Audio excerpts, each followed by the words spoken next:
Hello everyone, welcome back to this channel. Students, accounting ratio का और एक बेहद इंटरेस्टिंग एंड इम्पोर्टेंट प्रॉब्लम को आज हम लोग सॉल्व करने वाले हैं, जो initial portions of this video के अंदर आपको दिखाई देगा। चलिए शुरू करते हैं।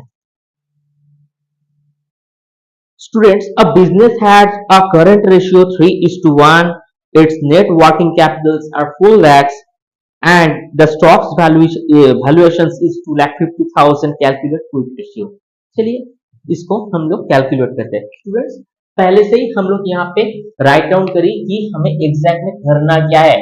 तो क्या calculate current ratio 3:1, working capital 4 lakhs and stock. चलिए इसका सॉल्यूशंस करते हैं। स्टूडेंट्स, फर्स्ट ऑफ ऑल हम लोग इसका करंट रेशियो जो है वो हम लोग आइडेंटिफाई करेंगे। करंट रेशियो करंट रेशियो का जो फॉर्मूला है, current assets by current liabilities. तो इसका रेशियो जो है स्टूडेंट्स, हम लोग 3:1। स्टूडेंट्स, हम ऐसे भी लिख सकते हैं 3/1, क्योंकि यहाँ यहाँ से हम लोग इसका जो फ्रैक्शंस वैल्यू है उस वैल्यूएशंस के हिसाब में हम लोगों को लिखना है। चलिए, सो यहाँ पे current assets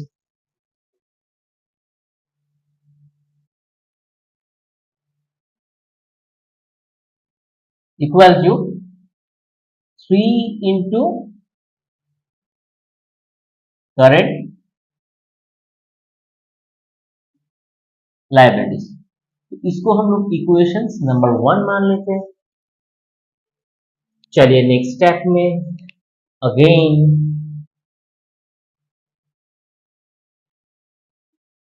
current assets. Current assets के करंट एसेट्स जो है वो हमारा वर्किंग कैपिटल के ऊपर बेस होता है। सो दैट इज व्हाई हम लोग यहाँ पे लिखेंगे working capital equal to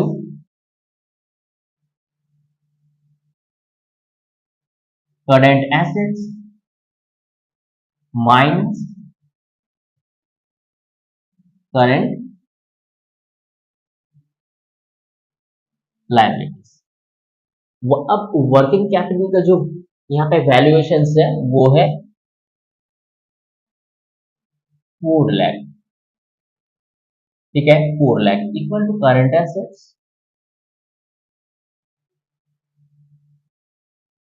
minus current liabilities.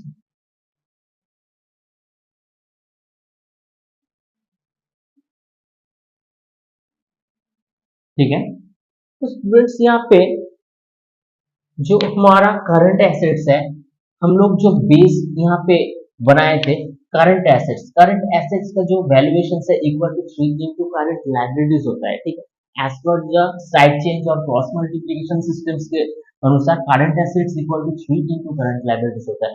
तो हम लोग इस करंट एसेट्स के जगह में हम लोग क्या करेंगे, हम लोग यहाँ पे 3 इंटू करंट लायबिलिटीज यानी कि 4 लाख जो वर्किंग कैपिटल है, next equal to current assets यानी 3 करंट लाइबिलिटीज। ठीक है, जस्ट हम लोग करंट एसेट्स का जो वैल्यूएशन है यहाँ पे, इस वैल्यूएशन को हम यहाँ पे लिखिए माइनस करंट लाइबिलिटीज।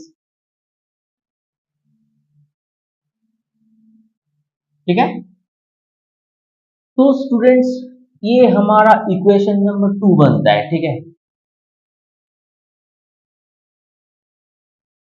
तो एक्चुअली में ये जो करंट एसेट्स है, हम लोग इस लाइन को हम लोग ऐसे भी लिख सकते थे कि यहाँ पे हम लोग ऐसे भी लिख सकते थे कि 4 लाख इक्वल प्लस, क्योंकि इक्वल टू के इस बार अगर आ जाता है तो साइड चेंज करने से माइनस करंट लायबिलिटीज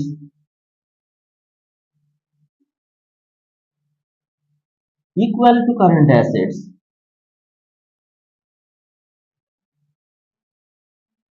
ठीक है, हम लोग इसको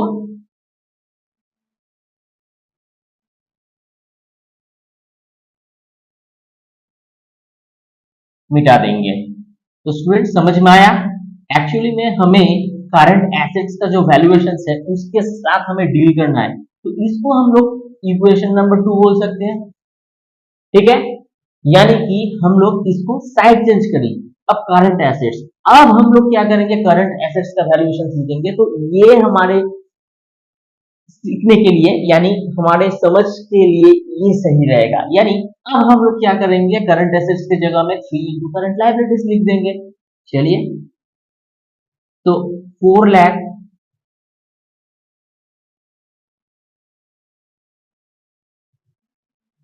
इक्वल टू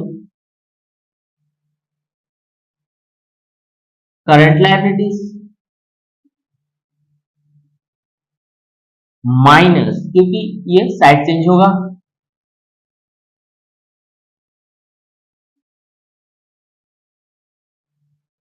3 करंट लाइबिलिटीज। ठीक है स्टूडेंट, समझ में आया? क्योंकि हमें यहाँ पे इक्वेशंस के अनुसार करंट एसेट्स को हम लोग यहाँ पे क्या करी, 3 इंटू करंट लाइबिलिटीज करी, और उसके अकॉर्डिंग हम लोग इसको जस्ट साइड चेंज करी। चलिए, इसको भी साइन बदल देते हैं, करंट लाइबिलिटीज को हम लोग प्लस रहने देते हैं और इस जगह में हम लोग इक्वल टू देते हैं। यानी कि 4 लाख करंट लाइबिलिटीज को ऐसे ही रहने दिया, इक्वल टू करंट एसेट्स को हम लोग 3 करंट लाइबिलिटीज लिखी। ठीक है, अब नेक्स्ट लाइन पे हम लोग क्या करेंगे, इसको हम लोग इक्वेशंस के अंदर सॉल्यूशंस करेंगे कि यहाँ पे 4 lakh equal to 3 current liabilities minus current liabilities.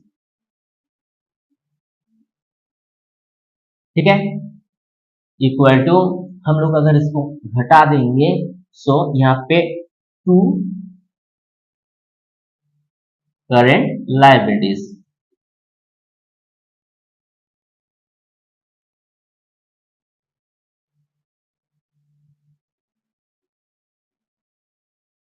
Equal to 4 lakh. तो स्टूडेंट्स हम लोग इसको कर सकते हैं। So current liabilities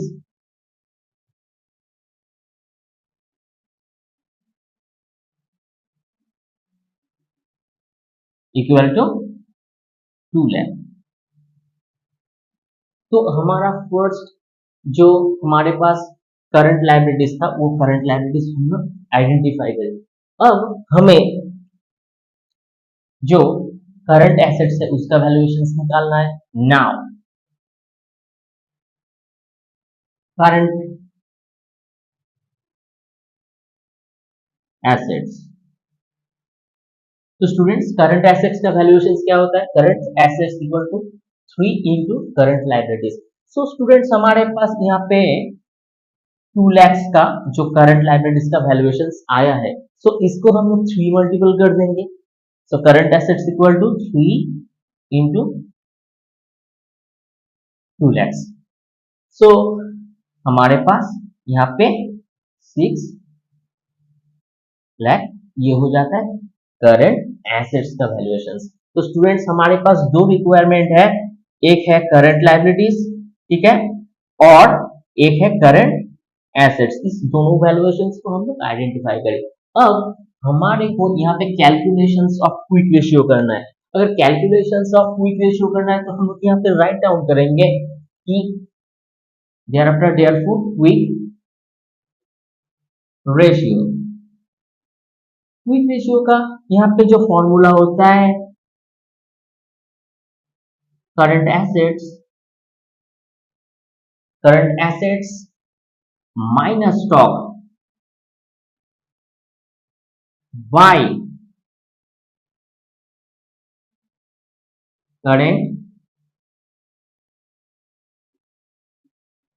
liabilities. ठीक है, चलिए इसका वैल्यूएशंस को हम लोग फटाफट कंप्यूट कर देते हैं। करंट एसेट्स जो है ये यहाँ पे 6 लाख है, माइनस स्टॉक, स्टॉक का वैल्यूएशंस जो है यहाँ पे 2,50,000 है,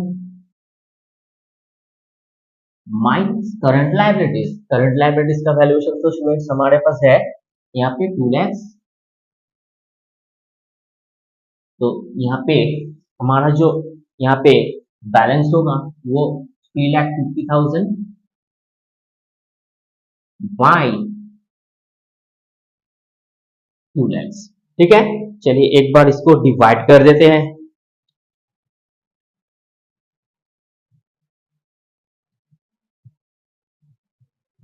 1.75 इक्वल टू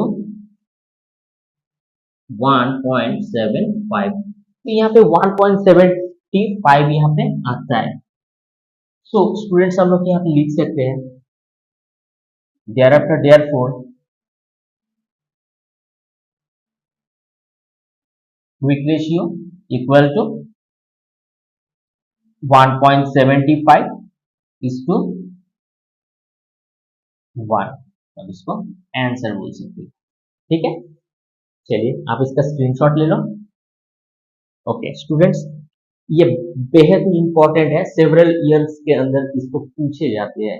आप इसको क्या है बहुत अच्छे से प्रैक्टिस करना, practice will be making perfections. जितना ज्यादा आप प्रैक्टिस करोगे, जितने ज्यादा आप इस रिलेशंस को समझोगे, जितने ज्यादा आप ये जो साइड चेंज हम लोगों को करने के बाद फिर जाके quick ratio before that current assets, ये जो होता है ये स्मॉल पार्टिकल्स आप जितना अच्छे से सीखोगे उतना बेहतरीन से आप नेक्स्ट मैथ के अपने से बना पाओगे। और ये छोटा जो पार्टिकल्स है इस पोर्शंस एक मैथ्स को कंप्लीट बहुत अच्छा बनाता है। तो आशा करते हैं वीडियो का हर एक क्वेश्चन सबको समझ में आया। अगर किसी भी डाउट्स हो तो आप write down on your comments box. मिलते हैं किसी नेक्स्ट क्लास के अंदर, तब तक के लिए थैंक यू। और बिफोर दैट आप लाइक कीजिए, शेयर कीजिए एंड सब्सक्राइब कीजिए। Thank you.